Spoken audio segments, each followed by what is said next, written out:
Libertad de prensa no es solo poder hablar de lo que uno quiere hablar. Es poder hacerlo sin represalias ni hostigamientos. Así, ¿cómo le parece esta comparación entre los tres países? Economista Rodríguez, bienvenido. Buenos días, Gonzalo, y me alegro nuevamente de saber que sí está en el aire. Nos había preocupado mucho el escuchar solamente música durante varios días y la gente se preguntaba realmente qué es lo que sucedía.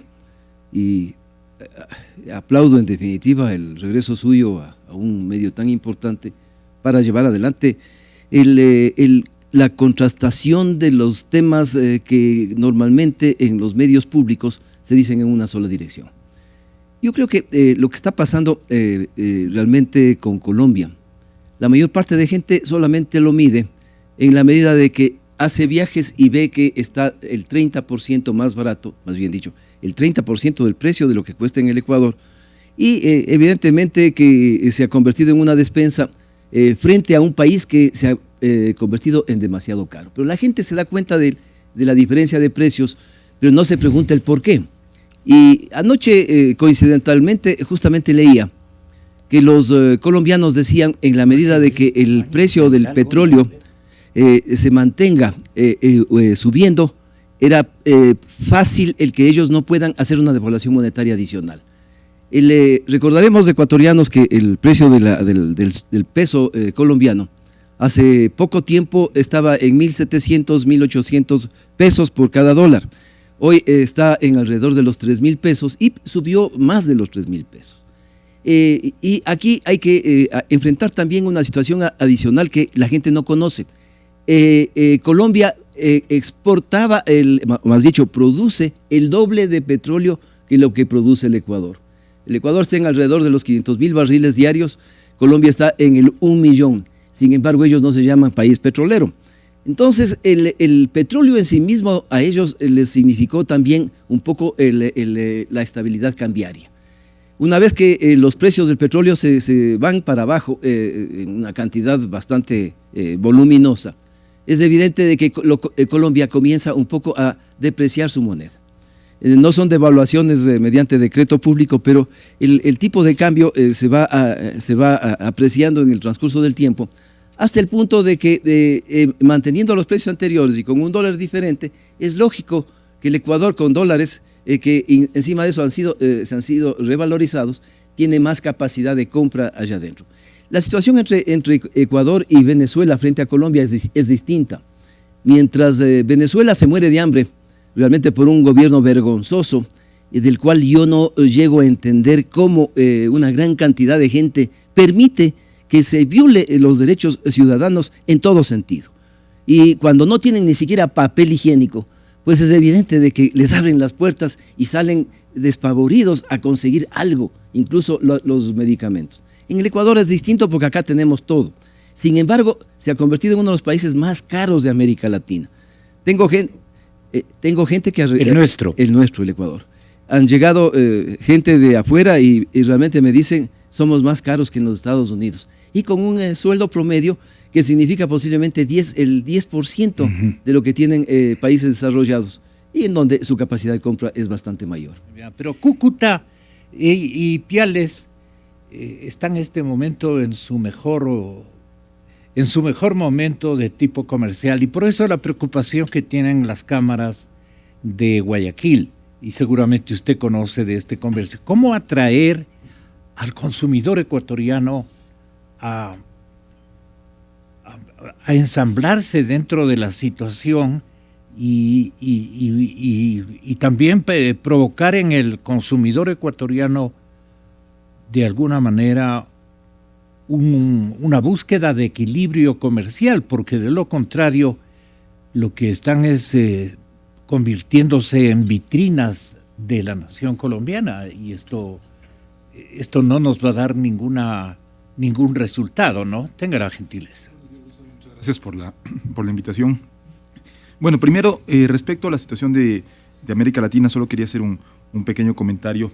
La CEPAL hace un par de semanas publicó sus proyecciones actualizadas de crecimiento para toda América Latina y el Caribe. Analiza 32 economías de la región, y de las 32 economías, la CEPAL proyecta una contracción únicamente para 6, que son los países del socialismo del siglo XXI, básicamente Brasil, Venezuela, Ecuador, Argentina en América del Sur y un par de países en el Caribe, un par de economías pequeñas en el Caribe. Entonces, si bien las tasas de crecimiento en 2016 van a ser más bajas en la región en general que en años anteriores porque el contexto externo ya no es tan favorable, muchos países de la región van a seguir creciendo. En el caso de la comunidad andina, el crecimiento de Colombia, Perú y Bolivia va a estar en torno al 3 y al 4%, y por lo tanto, esa idea que quiere instaurar el gobierno de que existe una crisis regional no me parece que es de lo más exacta.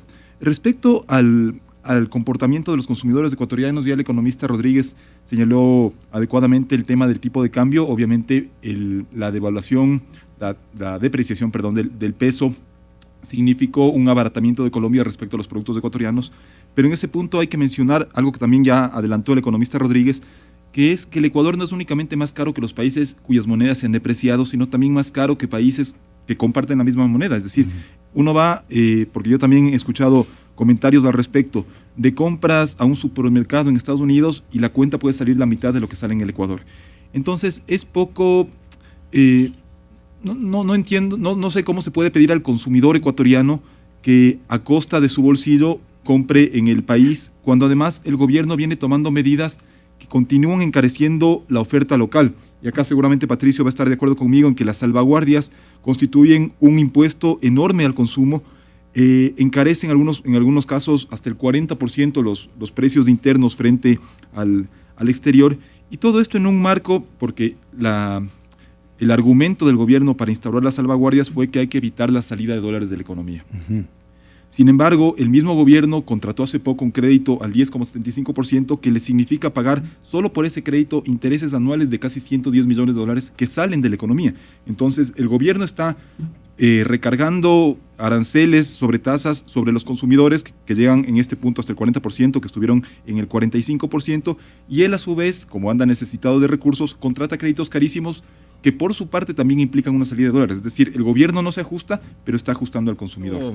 ¿Qué se puede hacer? Le pregunto al presidente de la Cámara de Comercio. ¿Y cuáles son las preocupaciones de las corporaciones empresariales sobre lo que ocurre con los buenos hábitos y malos hábitos? No se trata de hábitos, sino de una conveniencia.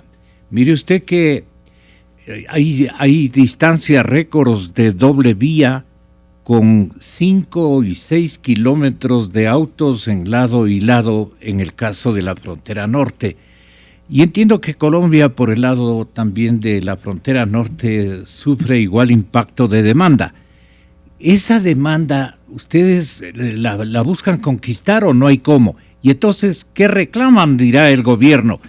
Si ese es el modelo que están defendiendo las cámaras de la producción y las cámaras de comercio. ¿Ahí qué respuesta cabría? Buenos días, Gonzalo. Buenos días, señores. Señor presidente, bienvenido. Un gusto poder compartir el espacio con ustedes. Mire, le voy a dar algunos datos, Gonzalo.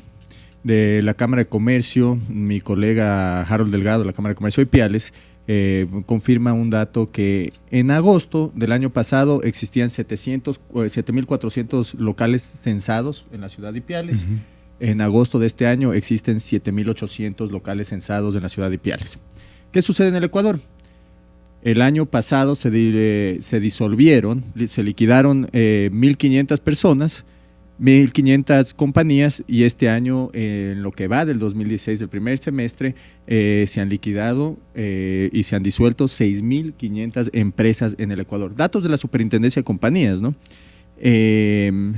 ¿Qué es lo que está sucediendo? Mire, los aranceles, como bien lo mencionó el señor de Cordes, son de alrededor del 30% en muchos productos, y además tenemos una sobretasa del 40%. ¿Qué es lo que sucede? Usted dice el economista José Hidalgo Pallares de Cordes. Sí. Buen amigo de la Cámara también.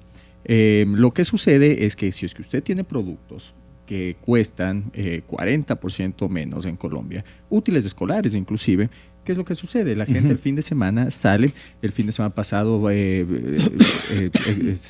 alrededor de 40.000 personas se fueron a Colombia por la frontera sur, 100.000 personas por la frontera norte, y esto se da porque el país es caro. Mire, yo salí al mercado la semana pasada, estuve con algunos clientes, dentro de esos visité un cliente que vende uniformes.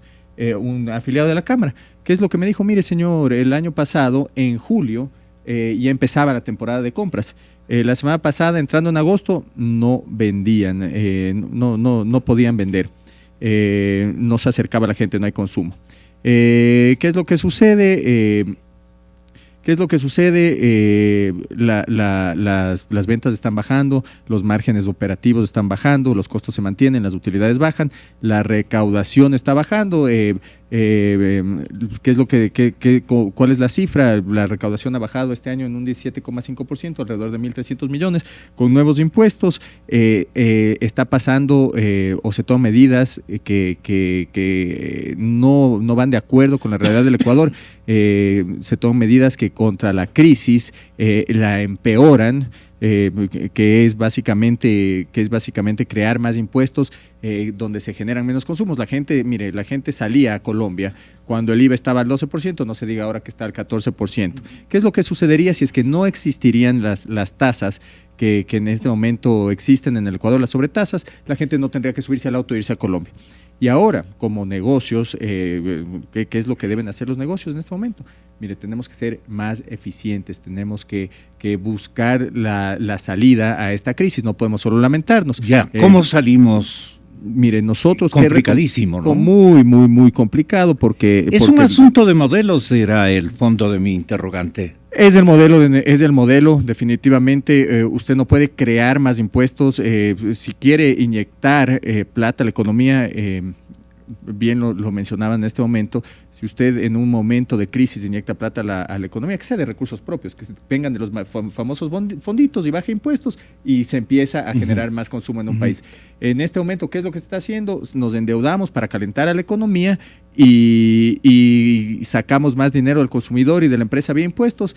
Y las empresas ya no pueden más. ¿Y qué es lo que debemos nosotros hacer como comerciantes y qué debemos inculcar a nuestros socios? Es que sean austeros, que sean eficientes, que busquen la manera de negociar sus insumos, que bajen los inventarios, que se fijen bien en los procesos, que se puede hacer en menos tiempo. La gente tiene que ser más productiva en este tiempo. ¿Qué es lo que busca la gente en este momento? Buscan alternativas de precio, buscan alternativas de calidad. Tenemos que educar al consumidor. En lugar de gastar plata en propaganda política, en este momento deberíamos apoyar al consumidor, educarle que no hay que basarse solo en el precio, que un producto alimenticio, por decirle que tiene menor calidad, no es conveniente comprarlo, que un producto de mala calidad, por decirle chino, no es bueno comprarlo porque le va a durar menos. Al empresario hay que educarlo, siempre se puede ser más eficiente, dentro de la empresa se puede ser más eficiente, hay que buscar presentaciones, como la gente compra menos y con más frecuencia porque tiene liquidez, los empresarios tienen que buscar la manera de tener presentaciones, de producir presentaciones más pequeñas, los almacenes tienen que tratar de comprar también promociones y ser más eficientes en la cadena logística, ser más eficientes con el equipo de ventas, buscar nuevos canales, buscar más volumen, tratar de mantener los márgenes y sobrevivir en esta época. Eso es lo que pensamos, que la gente tiene que sobrevivir. Entonces, ¿de qué se trata todo esto? Y en medio de eso, esta anarquía comercial dispersa en actitudes, en estrategias, ¿estamos perdidos o yo estoy exagerando la nota, economista Hidalgo? ¿Qué hacemos? Bueno, respecto a lo que nos espera de acá a mayo, se ve una actitud del gobierno de patear el problema hacia adelante. Altos funcionarios del gobierno han mencionado que en el segundo semestre la economía va a estar mejor que en el primero y que se va a seguir recuperando. Y es posible que los indicadores del segundo semestre no sean tan malos como los del primero, pero ¿a costa de qué? A costa de que el gobierno se siga endeudando, ya sea en el mercado internacional o a través del Banco Central en el mercado doméstico. Con eso pague algunos atrasos a proveedores y por lo tanto inyecte liquidez a la economía, pero hereda una bomba al próximo gobierno con una deuda sumamente elevada y muy difícil de pagar. Respecto a lo que mencionaban los dos analistas en el audio que escuchamos, ambos se referían en términos favorables a la dolarización y la verdad es que si uno toma en cuenta el caso de Venezuela y algunos antecedentes de lo que ocurre en Ecuador, hay que dar gracias a Dios de que estamos dolarizados, porque ¿qué es lo que ocurre en Venezuela? El país está al borde de la hiperinflación porque el gobierno venezolano financia el déficit con emisión monetaria. Según el Banco Central de Venezuela, cuya medición es bastante cuestionable, la inflación en Venezuela ya superó el 100%. Pero esa inflación, ¿por qué es cuestionable? Porque toma en cuenta algunos productos que tienen precios controlados. Entonces, si es que el Banco Central dice que el arroz cuesta, no sé, digamos, 100 bolívares, lo pone en 100 bolívares y ese precio no aumenta mes a mes. Ajá. Pero para el consumidor, el arroz a 100 bolívares es totalmente imposible de conseguir y por lo tanto el precio real es a veces 10, 20 veces mayor. ¿Y qué es lo que está ocurriendo en el Ecuador? ¿Y por qué el caso venezolano es una alarma para lo que podría ocurrir aquí con tipo de cambio propio? En el Ecuador, el Banco Central ya no tiene capacidad de emitir moneda, pero en los últimos meses se ha dedicado a prestar dinero de los depósitos que recibe al gobierno.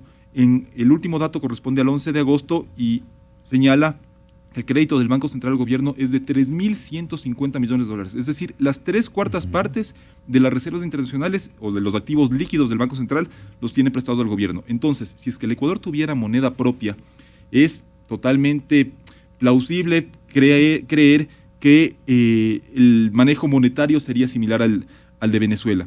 Y respecto al tema de qué puede ocurrir también en torno a los resultados electorales, yo creo que el caso argentino también es bastante elocuente. Ahí en Argentina vienen de un manejo económico desastroso que heredó un déficit fiscal enorme al gobierno de Mauricio Macri, pero en términos de colocación de bonos, por el solo hecho de haber puesto técnicos en los cargos de importancia en el área económica, el gobierno argentino consiguió una emisión de bonos histórica a una tasa de interés muchísimo más baja que la que colocó el Ecuador. Y yo creo que eso va a ser un tema importante porque el próximo gobierno, ya sea de Alianza País o de oposición, necesariamente va a tener que refinanciar la deuda externa porque tenemos vencimientos a cortísimo plazo y con tasas de interés sumamente altas que el país no va a poder pagar. Y en ese caso, un equipo económico que transmita mayor confianza a los inversionistas en el exterior, es probable que pueda conseguir condiciones de deuda que sean más favorables para el país y por lo tanto postergar o al menos dilatar los pagos que se van a acumular en los próximos años. Y un tema adicional que también tiene que ver con la confianza, es la confianza de los consumidores, que es algo que, como ha mencionado Patricio, respecto a la liquidación de empresas en el Ecuador, según datos de la Superintendencia de Compañías, la confianza de los consumidores, es decir, cómo perciben los ciudadanos la situación económica de sus hogares y del país, tanto en la situación actual como para los próximos 3 meses, se venía deteriorando sostenidamente hasta mayo, en que alcanzó su nivel mínimo, según mediciones del Banco Central, en toda la historia del índice. Y sospechosamente, lamentablemente, el Banco Central viene publicando unas estadísticas que sobre las que nosotros tenemos serias dudas. En junio, según el Banco Central, la confianza del consumidor se dispara, crece 23% en el mismo mes en que aumentó el IVA y entraron en vigor los impuestos de la ley solidaria. El señor presidente de la Asociación de Bancos más bien pondera de que ya han consumido algunos créditos y le hacen el juego prácticamente al libreto estratégico del gobierno. Veamos qué nos dice precisamente el presidente de la Cámara de Comercio de Quito. Mire, para que usted tenga la bondad seguramente de replicarle. Sí, mire, en algunos temas coincidimos. Coincido con José en cuanto al índice de confianza del consumidor, porque generalmente cuando sube el índice de confianza del consumidor, cuando se mejora, el índice de confianza del consumidor, entra más liquidez al sistema, porque esto, cuando se reduce esto, la gente guarda su dinero y no sale al mercado a gastar, ¿no es cierto? Todos los sectores están deprimidos y la gente no está consumiendo y claramente esto prueba que no ha mejorado el índice de confianza del consumidor. Y estoy de acuerdo también con Jorge que si es que existiría un discurso que vaya hacia la mejora o que genere confianza al sector empresarial, la plata empieza a llegar al país. Eso estamos totalmente de acuerdo en eso. Y eso se verá reflejado cuando existan ya una idea clara de quién estará primero en la segunda vuelta, quién tendrá los mejores números en las encuestas.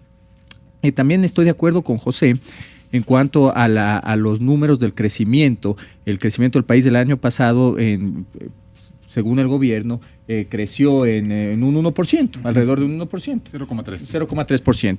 Nosotros vemos que los negocios en general decrecieron en el 2015 y siguen decreciendo y se está empeorando la situación del 2016. Y mire, nosotros no somos quien decimos que tal vez los números no están bien, sino que lo dice el Departamento de Estado en los Estados Unidos. Mire, las cuentas no están claras. ¿Qué es lo que sucede ahora? El Fondo Monetario, el Ecuador le ha pedido al Fondo Monetario aplazar los informes. Entonces, ¿qué le quiere decir esto? Oiga, algo está sucediendo con la información del gobierno ecuatoriano. ¿Qué es lo que pasa con Perú, Colombia, Gonzalo? Usted bien lo ha dicho. No es solo el tema de la moneda, porque no solo pueden emitir dinero y mejorar la situación. Si esta fuera una realidad, Venezuela sería un gran exportador y todo el mundo iría a tratar de comprar en Venezuela en lugar de irse a Colombia y al Perú. Justamente la ventaja que tienen Perú y Colombia es la estabilidad que genera inversión extranjera directa, que hace que se muevan las divisas y que las monedas no se sigan devaluando. Y a un hombre de la calle, a un hombre de la clase media baja, ¿qué le puede decir usted? Usted, señor, está sin empleo. Sus negocios se han reducido. Use su tarjeta de crédito, le dijeron. ¿Perdón? Use su tarjeta de crédito, le dijeron. Usted terminaba, Jorge. Sí, muchas gracias. Yo creo que realmente este rato ponernos a aplaudir lo que dice la Asociación de Bancos tampoco cabe, porque es evidentemente claro con la explicación que usted hace, eso nos damos cuenta. En una economía que se contrae y que vive un periodo de elecciones, es evidente de que el sector financiero tiene que darle un poco de confianza a los agentes económicos. Y esto no es solamente la Asociación de Bancos, es la Asociación de Bancos conjuntamente con el gobierno. Se pusieron de acuerdo para decirle, vean, tenemos 10.000 millones de dólares para prestarles a todos ustedes. Esa es una declaración lírica, absolutamente lírica. Sin embargo, lo importante este rato es un poco cerrar los ojos y esperar hasta el mes de octubre. En el mes de octubre vamos a ver realmente qué es lo que pasa y lógicamente sabemos de que la contracción económica va a continuar hasta la segunda vuelta. Yo creo que no tenemos que hacernos muchas esperanzas de este rato. Sin embargo, hay que actuar como dice Patricio y como dice José, con un poco más de cabeza fría.